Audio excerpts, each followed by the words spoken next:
Have a nice time dear students. साथियों, अभी तक हम लोगों ने सिंथेसिस में नॉमिनेटिव एब्सोल्यूट को पढ़ लिया है। साथियों, हमने पार्टिसिपल पढ़ा था। पार्टिसिपल में प्रेजेंट पार्टिसिपल, परफेक्ट पार्टिसिपल और पास्ट पार्टिसिपल पढ़ा था साथियों। उसके बाद हमने नॉमिनेटिव एब्सोल्यूट को पढ़ लिया। आज हमारी अगली हेडिंग साथियों नाउन फ्रेज इन अपोजिशन। साथियों, आज हम इसके बारे में सीखेंगे। यहां से वीडियो की शुरुआत करते हैं, लेकिन वीडियो शुरू करने से पहले आप सभी लोगों से निवेदन, फटाफट चैनल को सब्सक्राइब कर लीजिए और वीडियो को लाइक कर दीजिए। साथियों, आइए हम समझते हैं कि नाउन या फ्रेज इन अपोजिशन क्या होता है। तो साथियों, आप नाउन तो जानते हैं कि नाउन मतलब किसी का नाम, कोई व्यक्ति, वस्तु या कोई स्थान होगा तो वो क्या होगा, आपका नाउन हो जाएगा। साथियों, उसका फ्रेज दिया होगा। फ्रेज का मतलब क्या है? फ्रेज का मतलब होता है साथियों वाक्यांश। वाक्यांश मतलब वाक्य का वह भाग जो वाक्य को पूरा करने में मदद करता है, वो हो गया आपका वाक्यांश। या इसे हम दूसरे शब्दों में कह सकते हैं साथियों कि फ्रेज वो होता है जो एक से अधिक शब्दों का समूह होता है साथियों, और उसका एक सेंस, उसका एक अर्थ निकलता है। वो क्या होगा आपका? वही आपका फ्रेज होता है। तो यहां पर आपको दिए गए वाक्यों में नाउन भी होगा और फ्रेज भी होगा, और इन दोनों को ही क्या करना होगा? अपोजिशन में लिखना होगा। अपोजिशन मतलब आप ऐसा मत समझिए कि अपोजिशन जो वहां पर होता है, कचहरी में होता है, या जो हमारी अपोजिशन पार्टी होती है, ऐसा बिल्कुल मत समझिएगा कि अपोजिशन मतलब वो। अपोजिशन का मतलब होता है साथियों साइड बाय साइड। अपोजिशन का क्या अर्थ होता है? Side by side. हिंदी में से बोलेंगे अगल बगल। यानी यहां पर दिए गए वाक्यों में जो नाउन और फ्रेज दिया होगा साथियों, उसे ही हमें क्या करना होगा? अगल बगल लिखना होगा साथियों। अब अगल बगल कैसे लिखना होगा वो हम आपको यहां पर समझा देंगे, लेकिन सबसे पहले आप रूल लिख लीजिए साथियों कि ऐसे वाक्यों में करना क्या है। सबसे पहले साथियों में क्या करना है? दिए गए वाक्यों में से एक नाउन जो जिसके बारे में और भी ज्यादा बारे में बताया गया है, तो उस नाउन को साथियों सबसे पहले लिखेंगे, और नाम लिखने के बाद तुरंत क्या करेंगे? कॉमा लगा देंगे। उसके बाद उस व्यक्ति के बारे में जो अपोजिशन दिया गया, जो उसके बारे में समानाधिकरण दिया गया, जो उसके बारे में बताई गई बात है साथियों, उसको क्या करेंगे? हम कॉमा के बाद उसको लिखेंगे और फिर कॉमा लगाएंगे, और उसके बाद दूसरा वाला जो भी वाक्य होगा साथियों, उसके हेल्पिंग वर्ब से पूरे वाक्य को हम लिख लेंगे। यानी कहा जाए कि जो बीच में समानाधिकरण वाला जो शब्द होगा, यानी जो उस व्यक्ति की पहचान होगी, या उपमा होगा, या उसकी जो विशेषता होगी साथियों, उसको डबल कॉमा के अंतर्गत आपको रखना पड़ेगा। कैसे? आइए हम आपको समझा देते हैं। यहां पर सबसे पहले पढ़ते हैं सेंटेंस क्या साथियों? Doctor Sarvepalli Radhakrishnan was a great teacher. कहते हैं डॉक्टर सर्वपल्ली राधाकृष्णन जी जो हैं, ये एक नाम हो गया। ये क्या थे? एक ग्रेट टीचर, बहुत महान अध्यापक थे साथियों। तो ये क्या हो गया? डॉक्टर सर्वपल्ली राधाकृष्णन, ये तो किसी का नाम हो गया, मतलब नाउन हो गया। अब उन्हीं के बारे में एक क्या मिल गया आपको? नाउन के बाद आपको फ्रेज मिल गया, यानी कि ग्रेट टीचर मिल गया साथियों। ये अ ग्रेट टीचर मतलब क्या? ये फ्रेज हो गया। ये एक शब्द तो नहीं है, ये शब्दों का समूह मिलकर के एक अर्थ दे रहा है। दैट इज क्या हो गया? वो आपका फ्रेज हो गया। उसके बाद उन्हीं के बारे में बोला गया ही कि वो was the second president of India, वो भारत के राष्ट्रपति थे, लेकिन कौन से? द्वितीय राष्ट्रपति थे। तो यहां पर देखिए डॉक्टर सर्वपल्ली राधाकृष्णन जी के बारे में एक और बात बताई कि वो the second president of India थे। तो यहां पर साथियों हो गया, एक ही व्यक्ति के बारे में जब बार बार बातें बताई जाए, उसी के बारे में बार बार बताया जाए, तो वहां पर क्या होगा? वहां पर निश्चित रूप से अपोजिशन होगा साथियों, और उसे अपोजिशन के नियम से बनाएंगे। आइए इसको हम बना करके आपको समझाते हैं कि क्या करना है। तो सबसे पहले आपको क्या करना है साथियों? मैंने बोला कि सबसे पहले नाउन लिखेंगे, तो यहां पर सबसे पहले क्या लिख देंगे? डॉक्टर सर्वपल्ली राधाकृष्णन, पहला नाम हो गया साथियों। अब पहला नाम लिखने के बाद मैंने क्या बोला? पहला रूल आपको मैंने बोला है कि पहला नाम कंप्लीट होते ही कॉमा लगाएंगे। यहां पर मुझे क्या करना चाहिए साथियों? कॉमा लगा देना चाहिए। उसके बाद क्या बोला है कि उनके बारे में बताई गई कोई बात जो उनके बारे में होगी उसे लिख देंगे। अब इनके बारे में ही बताया गया ना, ग्रेट टीचर, कि वो एक महान अध्यापक थे, तो इस कॉमा के बाद क्या करेंगे? इसे भी लिख लेंगे, अ ग्रेट टीचर। और जो उनकी उपमा है, जो उनकी विशेषता, उसको लिखने के बाद क्या करेंगे? फिर कॉमा लगाएंगे साथियों, और दूसरे वाले सेंटेंस को हेल्पिंग वर्ब से लिख लेंगे। तो was the second president of India, was the second, इस प्रकार से पूरा सेंटेंस लिख लेंगे साथियों।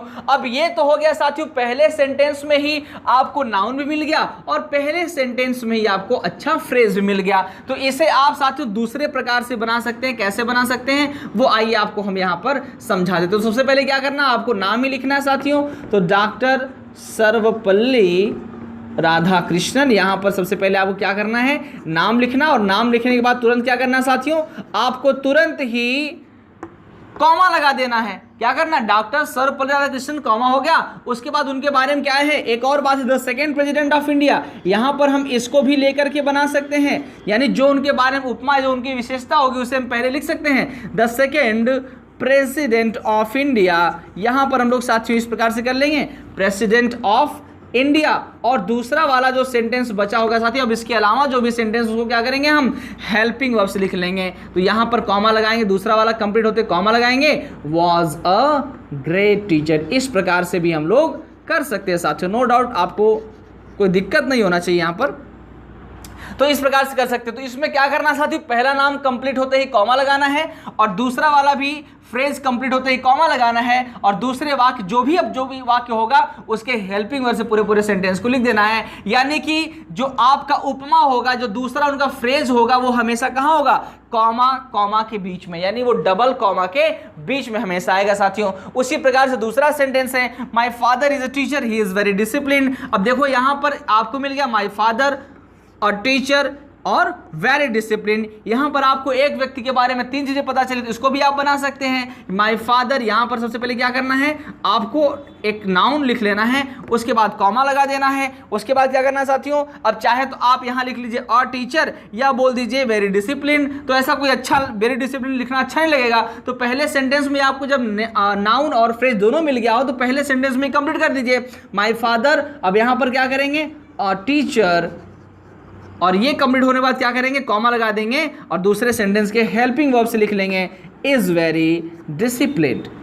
इस प्रकार से हम लोग साथियों ये वाला बना देंगे, या आप चाहें तो इस प्रकार से बना सकते हैं, my father very disciplined is a teacher. लेकिन ये ज्यादा अच्छा लगेगा नहीं साथियों, इसलिए हमको क्या करना चाहिए, माय फादर और टीचर इज वेरी डिसिप्लिन। ये ज्यादा अच्छा है साथियों, ये बेहतर होगा, ठीक है। तो अब चलिए मैं आपको करने के लिए एक सेंटेंस भी दिया हूं कि Rana Pratap was a brave warrior, he was the king of Mewar. आप इसे तुरंत अपने कॉपी में नोट करिए और तुरंत ही इसे आप सिंपल बना करके मुझे कमेंट करके बताइए कि सर इसका मैंने ये बनाया हुआ है। तो साथियों चलिए आप जल्दी से इसको नोट करिए, ये सारा ही नोट करिए, और वीडियो को पॉज करके इसको नोट करके कमेंट करिए हमको कि सर आप मैंने ये वाला बनाया हुआ है, तो मैं उसको जांच करके बताऊंगा कि वो सही है गलत। तो चलिए फटाफट वीडियो पॉज करिए और इसको नोट कर लीजिए साथियों।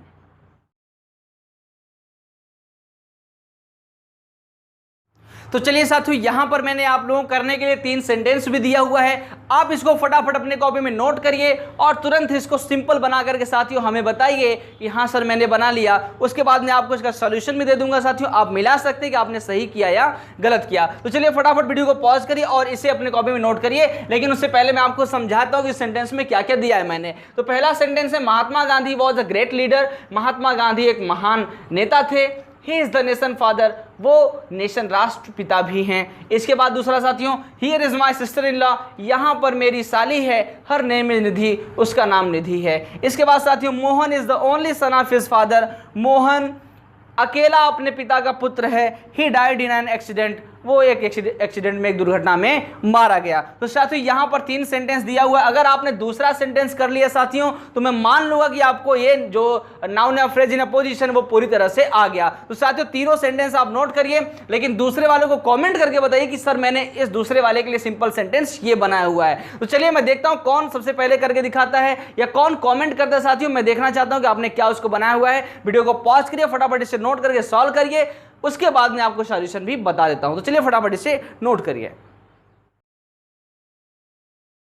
तो चलिए साथियों आप लोग वीडियो को पॉज रखिए। अगर आपने बना लिया है तो कोई बात नहीं, आप कंटिन्यू देख सकते हैं, मैं आपको समझाने जा रहा हूं। लेकिन अगर आपने नहीं बनाया तो वीडियो भी पॉज रखिए और अभी आप पहले सॉल्व करिए। आप अगर तुरंत यहां पर सॉल्यूशन देख लेंगे साथियों तो आप सीख नहीं पाएंगे, इसलिए बहुत ज़्यादा जरूरी है कि आप लोग वीडियो पॉज रखें और खुद से करने का प्रयास करें। तो चलिए जिन्होंने कर लिया उनको मैं समझाता हूँ, जो नहीं किया वो करके फिर वीडियो कंटिन्यू करके आगे सोल्यूशन देख सकते हैं। तो आइए मैं समझाता हूँ साथियों करना क्या। सबसे पहले आपको नाम लिखना होगा। क्या लिखना होगा? एक नाउन जो आपको दिया हुआ है, यहाँ पर महात्मा गांधी में पहले क्या कर लूंगा, नाम लिख लूंगा साथियों, एक नाउन। उसके बाद क्या करना, तुरंत हमको कॉमा लगा देना है। और उसके बाद दूसरा देखिए फ्रेज क्या दिया हुआ है, अ ग्रेट लीडर, एक फ्रेज हो गया। दूसरा द नेशन फादर, राष्ट्रपिता। साथियों 2 फ्रेज हैं। अब चाहे आप जिसको भी लेकर के पहले लिख सकते हो, तो चलो हम अ ग्रेट लीडर को ही लेकर के लिखते हैं। यहां पर हो जाएगा अ ग्रेट लीडर, और दूसरा वाला जैसे उनका फ्रेज लिखेंगे तुरंत क्या करेंगे साथियों, कॉमा लगा देंगे। और बाकी बचे सेंटेंस को हेल्पिंग वर्ब से हम लोग क्या करेंगे, पूरा लिख लेंगे, is the nation father.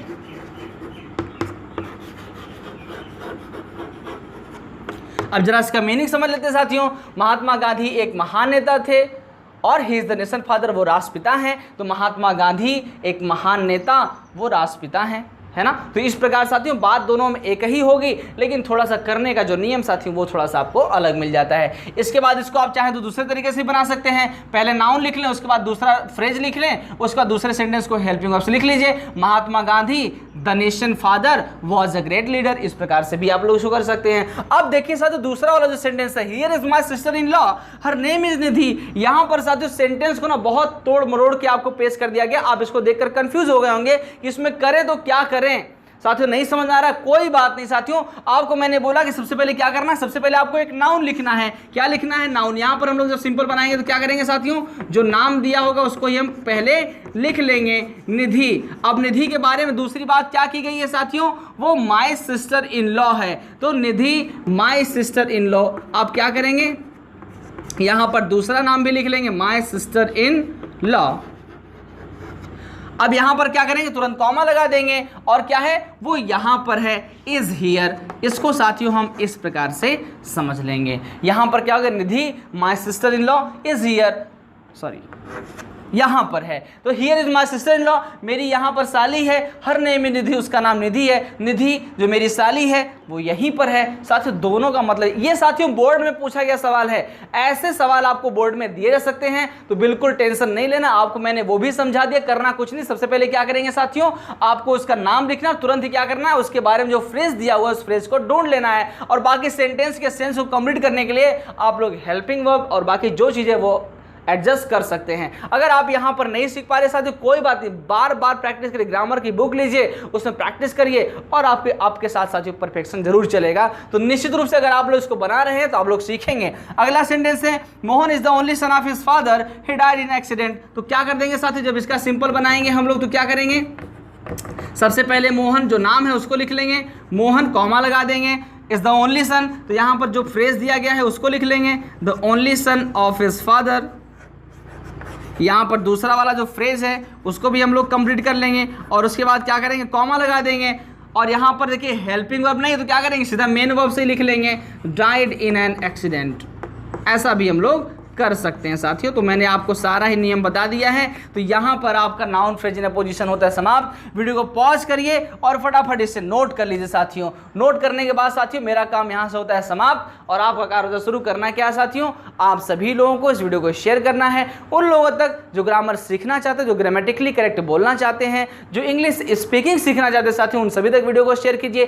Channel को सब्सक्राइब कर लीजिए, वीडियो को लाइक कर दीजिए। ज्ञान बांटते रहिए क्योंकि ज्ञान बांटने से ही बढ़ता है। जय हिंद, जय भारत।